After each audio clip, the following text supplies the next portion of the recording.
So right here we have both weather apps. We go through, and these are both fresh launched. Just launched them right before I started recording, and it goes ahead and it tells you the city that we're looking at right here, Fredericksburg. It tells you the state, gives you the current date and month and year that you're looking at, and then I went ahead and used custom icons, and it's right now it's overcast, so it's cloudy.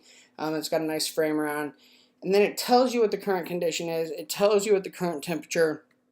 Today's high is going to be 91. Today's low is 67. What it actually feels like outside. So it's actually 92. So there's got to be a little bit of humidity there, or the heat index is a little high. We have rain of a 20% chance and wind of 1 mile an hour.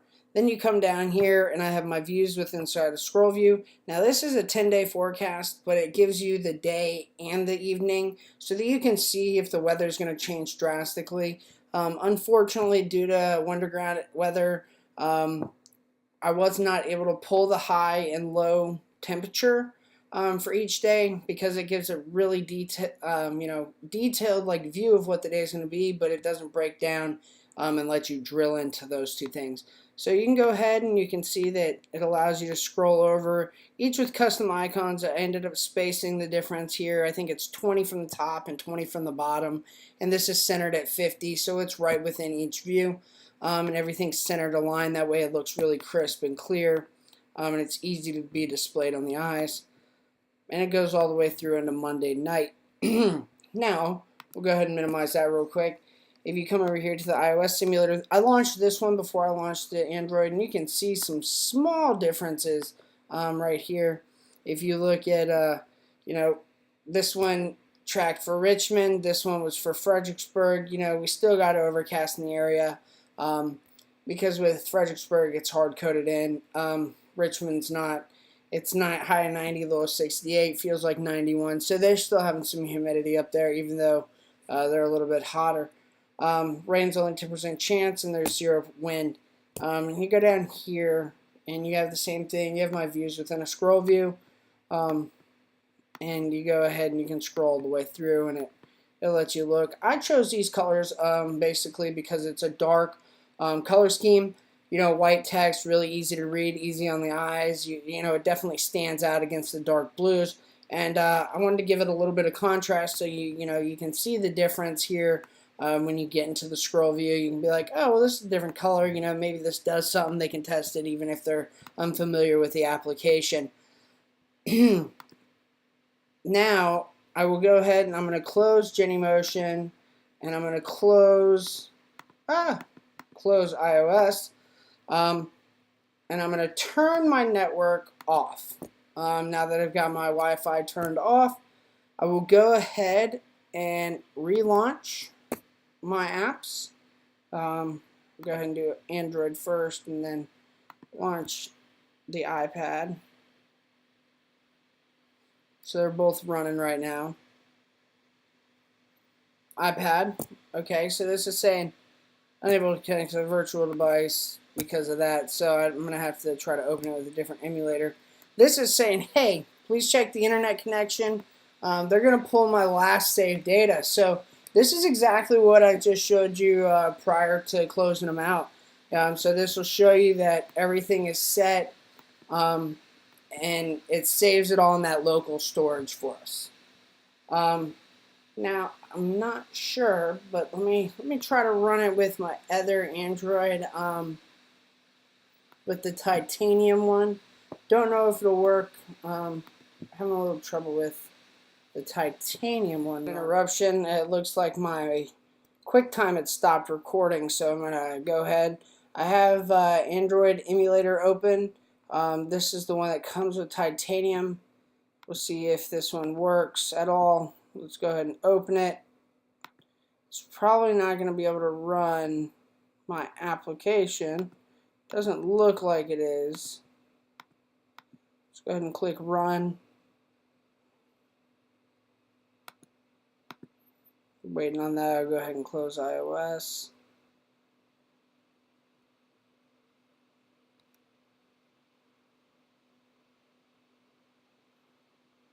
Everything looks like it's installing.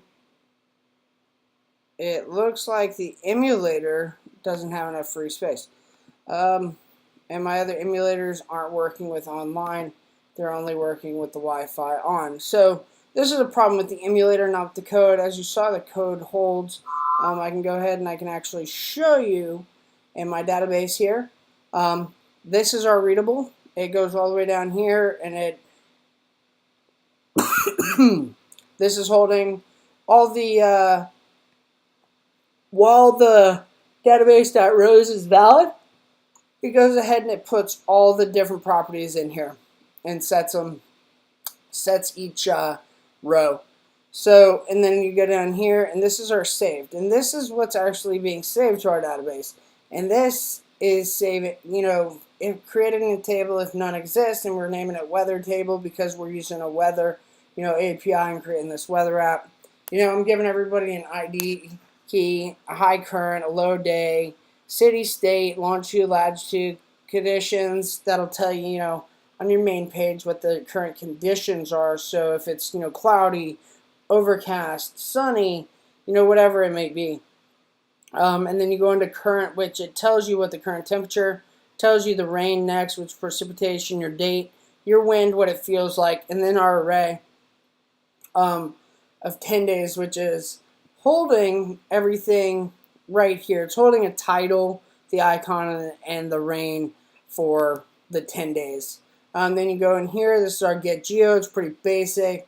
If the platform name is Android, we're hard coding in where we want it to look. Otherwise, we're going to go ahead and use our e-coords, longitude and latitude. Here's our app.js, and this is we're requiring the UI right off the bat. This will give us access to the UI page. Then we're doing our if statement. If the network's online, let's go ahead and require that geo. If not, we're going to go ahead and look into the database and require database, and then we're going to print out all the readable information that we had saved earlier. And then here you have your API. This is where we're creating the function of getGeo with the argument of direction. Up here in our URL, we're giving direction.longitude, direction.latitude. That's letting us pull in those GPS coordinates. And then we're going down here into this onload function. We're parsing everything that's within our JSON. And then we go into our weather object, and we go ahead and give it all these properties, and we let the program know where we're drilling down to in our API. Then we go into var array 10 day. And that's an empty array that we're just kind of setting up that's going to hold everything. And then right here, we're having it require the database again, and we're doing database.save. So we're saving all this weather content that's up above in that object into the saved database page. And then we go to our on-error function that alerts if there's a problem getting the data and pulling it out. That'll normally tell us if we have an SDK issue. And so we can fix that, and then we're going ahead and exporting it. And then here's the main UI page. Within here, I had create a variable right off the front that's p-width. That'll go ahead and give us our platform width. So if we're doing some design stuff, we can go ahead and we can see the difference. Then we're going into an if statement right here, and if the platform name is iPhone or the platform name is iPad, we're creating this window with and then we're going ahead and we're creating this scroll view, and we're setting the colors. And that's just real basic. We're getting everything that we need. And then we're setting the status bar to light. So, that's iOS directive only. So we have to use these if statements. So down here with this if for Android, to get the scroll view to work, there's actually quite a bit more. As you can see, this is the scroll view for iOS. It's very basic. You need a layout, background color, height, and a bottom. When you want to do it for Android and actually get everything to run, after doing some research, it looks like you have to do the layout horizontal, and you also have to do a scroll type. And the scroll type allows you to be able to scroll from side to side. So you can put it vertical or horizontal, and it'll tell people which way they can scroll. Then you actually have to set the horizontal wrap, and you have to set this to false because you don't want it to just keep wrapping around and around and around. You want them to continuously be able to scroll on one page without it wrapping.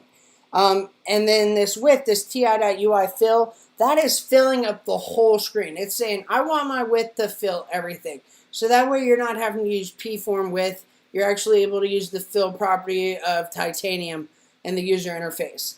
And then we go ahead and I set a background color. I gave it a height and I gave it a bottom, just like you would in iOS. You also want to set the content width to size as well as the height, because if it doesn't know the size, it just cannot operate. And this is what a lot of the online documentation says, and this is what they're telling you how to write everything in order to get that scroll view to work within Android. Then you go down here, this is my build UI function. I gave it the argument dir for directions because we wanted to direct into what we're going into within weather. Then, I create all my my variables and my labels. So, I have longitude, latitude, current, city, state, image, image 2, and then conditions. Now, image and image 2, image 1 is going to be the image that pops up, your main big image on the front of the screen. Image 2 is that nice border that we see around it that looks really clean. Next, we go into conditions, then we go into high, date, wind, feels like, rain, and then we go ahead and we're populating everything. Everything except for images. Images doesn't come until we get into all our conditional statements, all our ifs, so that way we can see what the conditions is equal to, and then we can put the appropriate picture out. That way we're not pulling anything from the database and using their pictures. We're still pulling that information, we're just not putting it out there. And then down here, we're going ahead and we're parsing back through that array that we had created in our database table. And then we're going to go ahead and create a for loop, because this is going to run multiple times. We're going to have one for the morning, one for the evening. And so it's got to run a total of about 20 times.